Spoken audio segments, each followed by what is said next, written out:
Hello there! Today we are in Kristianstad at Hammarsjön, or Lake Hammer, I guess you would call it in English. And we're out looking for grass snakes. Natrix, very common snake, and there are a lot of them here.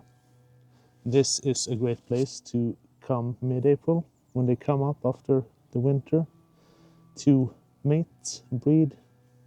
And you can often see huge piles of snakes just laying around. And on days like this, when it's a bit cloudier, I find it's great weather to find them out and about, hunting, moving, looking for food. And I've already seen quite a few. I can see 1, 2, 3 from here. I'll take a picture to show you. I don't know if you can see it. Probably not. But anyway, here they are. So we're staying here today, taking lots of pictures, hopefully some great video as well. And I'll just bring you along, show you what we find. I'll try to move the camera in, just so you can see that there are actually snakes here, and I'm just not showing you other pictures.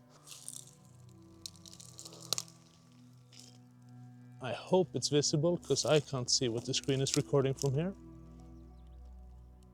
So I hope you see it. Let's stay here for a while. This is a good space, lots of snakes here, and I enjoy the view.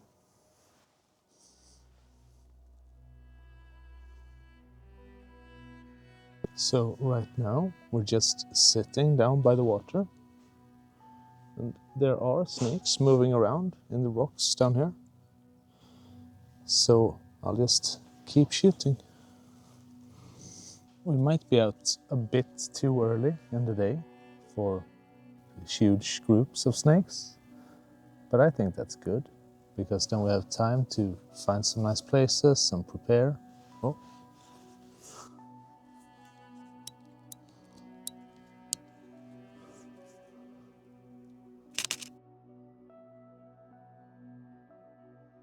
It's right under the camera here now.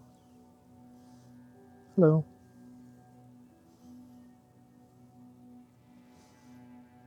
Yeah, it's like 20 centimeters away. I'll scare him off if I take you, but he's right there.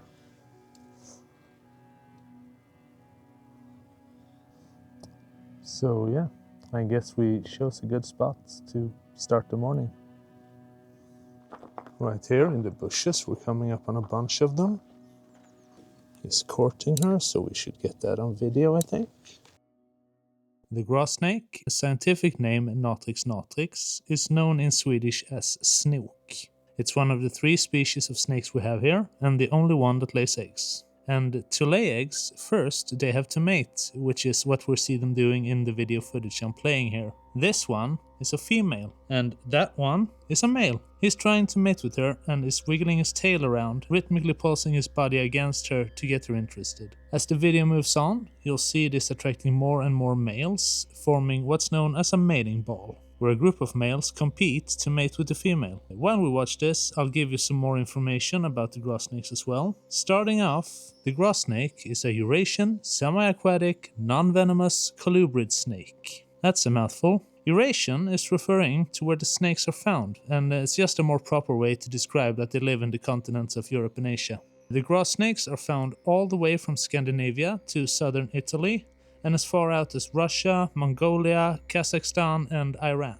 So they are spread very far. There are lots of subspecies, one of which is local to the island of Gotland here in Sweden, and that one is called Natrix gotlandica and was classified in 1981. Typically, they have a darker green or grey and black color over most of their body, and behind the head they have the very noticeable color of white and yellowish orange that you can see here. Though sometimes the marking in the neck are not that visible, or in some cases they are completely missing. That's the case with melanistic snakes, for example. They have a higher concentration of black or dark pigments due to a genetic condition, and the same thing that makes some adders completely black.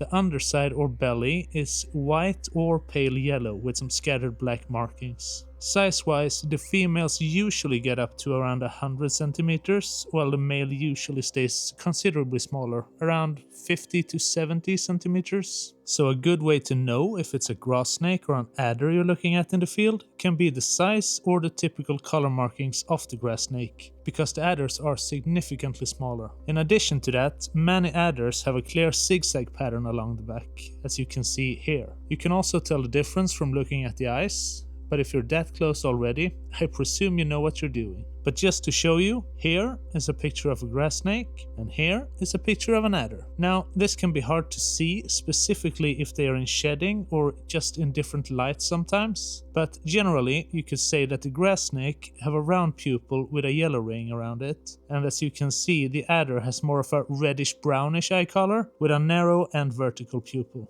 Now that you know a bit of the base info on the grass snakes, how do you find them? What do they eat? Are they dangerous? Well, we can start with that one immediately. No, they are not dangerous unless you are a frog or a fish or something. You see, the grass snakes mainly feed on amphibians like frogs, toads, salamanders, but have also been known to eat fish and even earthworms. They are excellent swimmers and frequently hunt small fish and the amphibians in and around bodies of fresh water. They are active hunters, eating their prey alive, paralyzing the prey a bit with enzymes in their saliva, but they are not venomous and not a danger to humans. The grass snakes are more likely to fake death lying upside down and becoming completely limp in their body to make you believe they died and leave them alone than they are to actually bite you. They have lots of teeth to catch and hold their prey, but they are so small that if they tried to bite you, it would most likely just result in small scratches on your skin. But most commonly they try to escape or fake being dead. If you still would pick them up, which you should not, they can produce a foul-smelling fluid from their anal glands that smells really bad and will not easily go away. Like all snakes here, the grass snake is protected and you're not allowed to pick them up, harm them or kill them. But you are very welcome to enjoy looking at them in the nature. The best places to look for them are usually near ponds or bodies of fresh water, since that's normally where they feed and live. They emerge around April and start their mating season, and in late autumn they prepare for winter, normally by burrowing underground and staying there for the cold months to survive. Now that that's cleared up, what about the mating we're seeing here? Well, as we said, now in mid-April it's prime time to see the grass snakes. The males always emerge from their burrows first in spring, usually around 2 to 3 weeks before the females, and then when they have emerged, mating begins. The males gather in large groups, competing for the female by wrestling with their tails, while grouping around her in a huge ball, trying to be the lucky one that gets to send his DNA on to the next generation.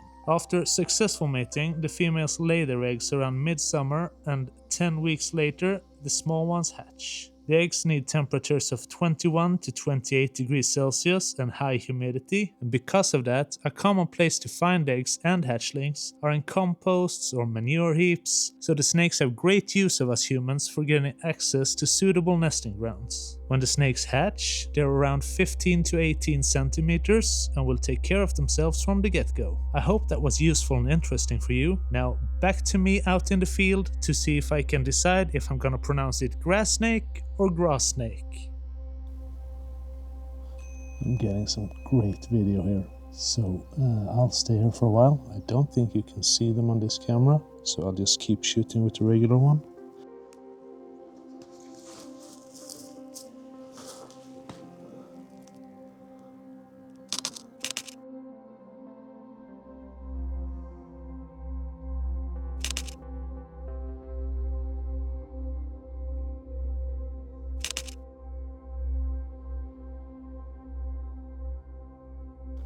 Yeah, that was a nice moment. Just had an old couple coming by when I was filming, asking about the snake, so I got to tell them a bit about how to see the difference between the male and the female in size this time of year, and talk about the behavior. And it's always fun to just be able to talk to other people who are interested and educate them.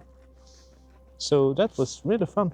It's really nice when people are engaged in nature, and they didn't seem too scared. Haven't taken as much photos as I was planning because I got some really cool video of the big piles. So I guess this video will be more video than photos, but I'm gonna leave them to it because they're gonna be at this for a long time and I don't want to disturb them. So I've been here a long time already, an hour and a half I think I've been watching this group of, what are they, 6, 7, 8, and that's a small group. I've seen much bigger snake piles over here, so I'll leave them to it, and we'll take the camera and we'll go and take some pictures because I think we have enough video. Yeah, here we can sit, and I'll stay here for a while, see what we get. We have some curious fellas over here. So I'll just keep you here and let's see what we see.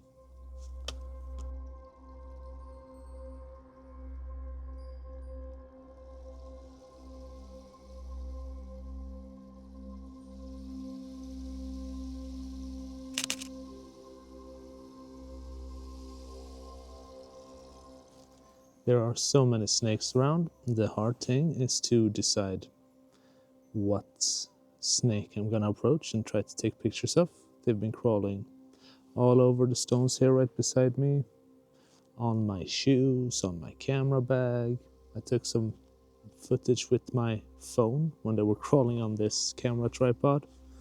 So yeah, they're right up close to you as long as you sit still. So it's a really cool experience just sitting here. But deciding is harder.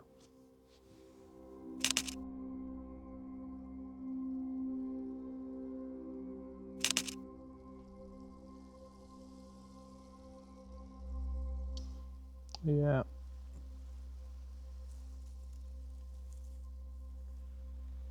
They're pretty close.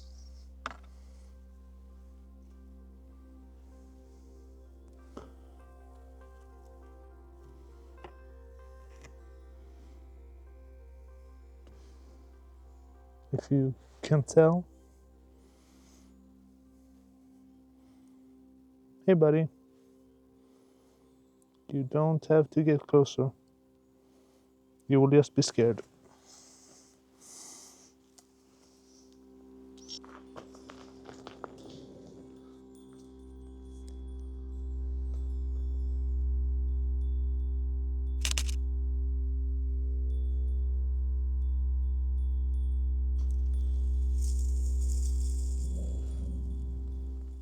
So I keep stopping like every 2-3 steps. So not really any amazing walks, but I get some good footage. It's a big female down here. I took 4 steps this time.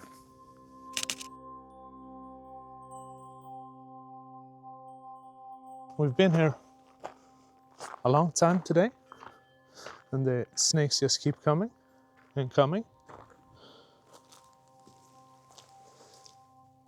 And breeding, and breeding.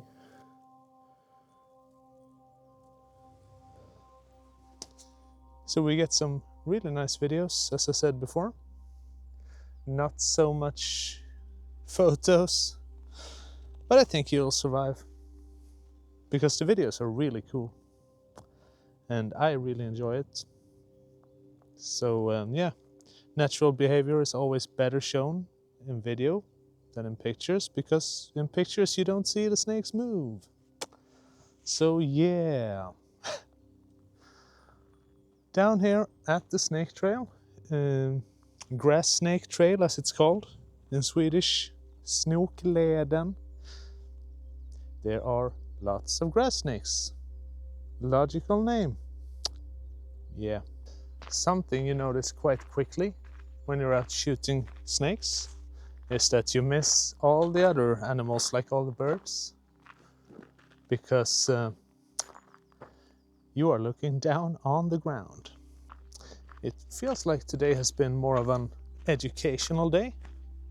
Not for me, but for all the people walking here. There are lots of people walking their dogs, and lots of people just walking to try and see the snakes because they've heard here are snakes and they're interested. So it's actually been really great just sitting here with the camera, because then people come up and ask if you know anything about the snakes. And if you do, you can talk to them and educate them and tell them. And they really appreciate it. I just talked to a father and his son, and the son was really interested in reptiles. So I talked about what we have here in south of Sweden, where to find it, and recommended our local reptile community, society, group, whatever it's called. I never figure out the name I want there. Herpetologisk förening, herpetological community, I guess. So yeah, just pointing out to people where snakes are, how to spot them, how to tell the difference between a grass snake and an adder, because people are afraid of the adders since they're venomous. So yeah, it's a great day. Taking pictures, taking great video, just sitting still watching snakes. I've been sitting down here by the water edge 30 minutes at a time, just looking, seeing the snakes crawl over. So I'll probably have to do some footage with the voiceover talking about snakes. I hope that's enjoyable as well, because I've been thinking about doing that, more educational videos, choosing a species and focusing on that.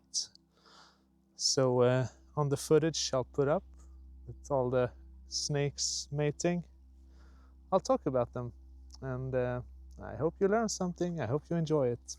Well, we'll call it a day here for Hammarsjön and Snokleden in Kristianstad. It's been a really great day and I really enjoy every single bit of it.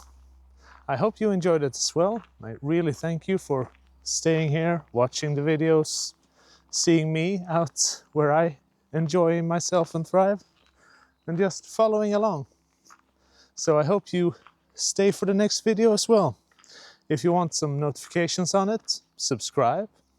Leave a like on the video to tell me if you like it, and if there's something you don't like, or if there's something you really like, leave a comment so I know what to make more of, what to make less of.